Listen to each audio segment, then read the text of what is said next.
안녕하세요. 투가리TV의 가솔입니다. 이번 영상에서는 아그리 비즈니스 컴퍼니에 관해서 말씀드리고자 합니다.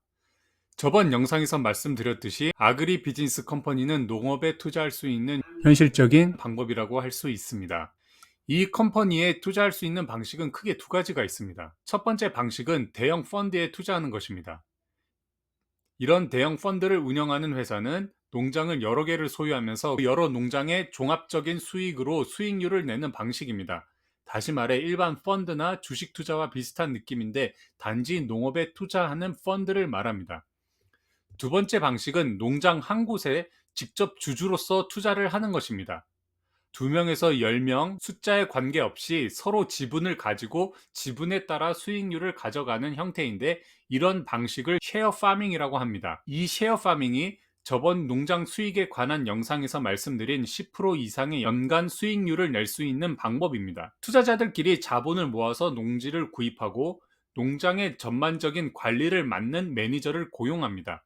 그럼 이 매니저가 농사를 자기가 직접 하든 대행 회사를 찾든 농사를 맡아서 짓게 됩니다. 전체 투자 금액이 충분하다면 은행 론이 필요 없겠지만 실질적으로 론 없이 투자금만으로 농지를 구입하기에는 무리가 있기 때문에 론을 받는 경우가 대부분입니다. 이런 경우 은행 론 금액의 지분 그리고 매니저 고용에 관한 것은 투자자들 간에 서로 합의에 의해 정해지게 됩니다. 자본금은 투자자들에 의해 형성되고 경영은 전문 경영인에게 맡기는 주식 회사라 생각하시면 됩니다. 여기서 어떤 매니저를 고용하느냐에 따라 매출 차이가 틀려지기 때문에 이는 매우 중요합니다. 농장이 아무리 기계화가 되었다 하더라도 결론은 사람이 기계를 작동시켜야 합니다. 사람이 여러 명이 필요하지 않을 뿐이지 결론은 사람들이 해야 하기 때문에 이 매니저 고용은 투자 성공을 좌우하는 큰 요소 중에 하나입니다. 매니저가 농사를 짓고 매출을 올리면 지출을 뺀 나머지 수익은 지분에 따라 나누면 됩니다. 그리고 투자의 두 번째 수입인 캐피탈 게인입니다. 즉 지분을 처분하고 투자에서 빠지는 것인데 예를 들어 오늘 지분 10%가 100달러의 가치가 있다고 가정을 하고 시간이 지나 5년 후에 이 지분을 처분하고 싶습니다. 이런 경우 5년 후에 지분 10%의 가격을 어떻게 정하느냐인 것입니다. 그래서 대부분 쉐어 파밍을 시작할 때 혹은 중간에 들어갈 때 미리 밸류 측정 방법을 서류상으로 정해 놓습니다.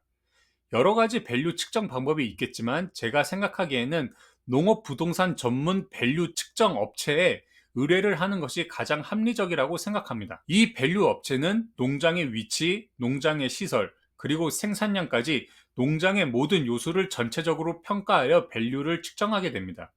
밸류 업체가 5년 전에 비해서 농장 가치가 30% 올랐다는 평가 감정을 받으면 10%의 지분을 130불에 새로운 투자자 혹은 기존 투자자에게 매각하는 것입니다. 하지만 여기서 쉐어 파밍의 단점이 나옵니다.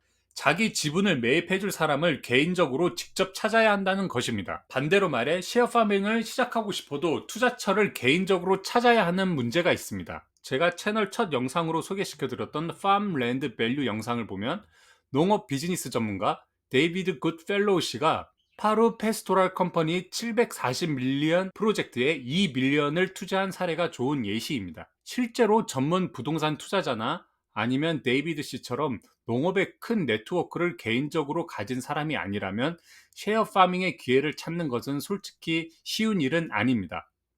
이 사진을 보시면 호주 목화 농장의 90%가 패밀리팜이라고 합니다. 패밀리팜은 상속세가 없는 호주의 특성상 가족 구성원들끼리 쉐어를 하는 경우가 대부분입니다.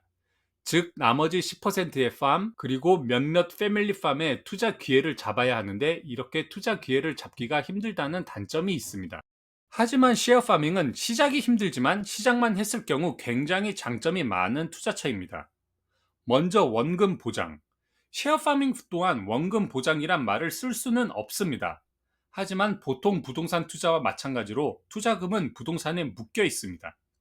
쉐어파밍의 농장은 회사의 농장이지 어느 누구 개인의 농장도 아닙니다. 즉 개인이 함부로 농장 땅을 어찌할 방법은 없습니다. 당연히 부동산 가격이 하락하면 원금은 손실입니다. 하지만 저는 개인적으로 주택 부동산 시장이 무너지기 전에는 농업 부동산 시장이 무너지기는 힘들다는 생각을 가지고 있습니다. 또 호주에서 셰어파밍을 하기 좋은 이유로는 행정 시스템입니다. 호주에 계신 분이라면 아시겠지만 호주는 주택 한 채를 구입할 때도 계약서에 관련해서 부동산 전문 변호사가 진행을 직접 해야 합니다. 한국은 공인중개사가 계약 진행을 주도하지만 호주는 변호사가 없이는 집 등기 이전을 할 수가 없습니다. 다시 말해 호주는 모든 집, 비즈니스 매매 계약뿐만 아니라 회사의 지분 설정, 담보 설정, 동업을 했을 때 서로 어떻게 수익을 나눌지, 비즈니스가 망하면 어떻게 부채를 서로 부담할지 등등 재산에 관해서는 1부터 10까지 최대한 일어날 가능성을 모두 염두에 두고서 계약서를 작성하는 것이 관행입니다.